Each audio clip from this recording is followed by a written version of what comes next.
I'm back today with my Bible storybook, and I'm going to be reading to you guys the story of the Red Sea. This is actually a story that Pastor Bobby asked me to share with you guys, so we're going to be reading it today in memory of him. "Get your people out of Egypt," the king shouted. He was finally giving in after the 10 terrible plagues hit his people.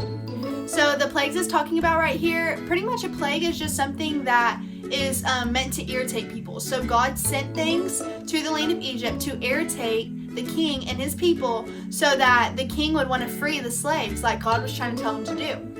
But he wasn't listening, so God continued to send them, and there were sicknesses and bugs and frogs and all kinds of crazy stuff in his land. But after it was all over, the king gave up, and he says, "You know what? You can have my slaves." So Moses led the Israelites, the king's slaves, out of Egypt. He showed them the way by traveling in front of a big cloud. At night, the cloud turned into a fire. They walked across the desert until they came to the Red Sea. They set up camp there, but as they got settled, someone noticed a cloud of dust off in the distance. The people watched as the cloud became closer and closer. Finally, they saw it was an Egyptian army. The king had changed his mind. He wanted his slaves back, and he sent his army to get them. So here you can see that the Israelites are over here, and they're super scared because the Egyptian army is coming to get them. The sea was in front of them and the king's army behind them. How could they escape? They were afraid. They thought they were going to die right there by the Red Sea. But Moses wasn't afraid. He asked God what to do, and God gave him a plan. "Trust God. See how he will save you," Moses told the people. Moses held his hand out over the water because that's what God told him to do.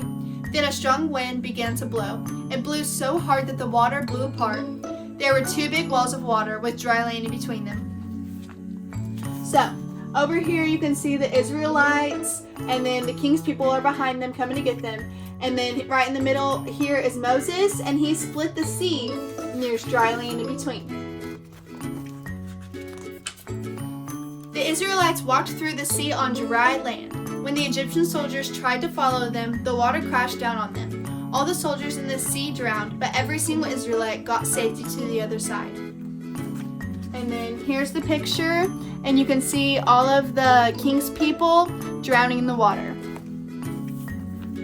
Okay, so pretty much, isn't that so crazy that God used Moses in that way? God used Moses to save the Israelites from the king, and he split the waters. Have you guys ever seen something like that? That is just so crazy to me. And then I can't even imagine seeing that in person. But what this really means, like this story means, is that God cares for his people. It says the Israelites forgot how important they were to God whenever the plagues hit because so many bad things were happening. And I think that's kind of like us nowadays. Like, we're stuck in our houses because of the COVID-19 virus, and our parents are quarantining us and we can't go anywhere. And some people are forgetting that God loves them and God cares for them. And so really all that God's doing for us right now is protecting us. So I just want to encourage you guys to remember that God is keeping you safe. Just remember Jesus's words remind us that God knows us so well that even he knows how many hairs are on our heads. We can trust him to take care of us no matter what kinds of things we're facing. So I hope you guys find some encouragement in the story of Moses and the Red Sea. Bye!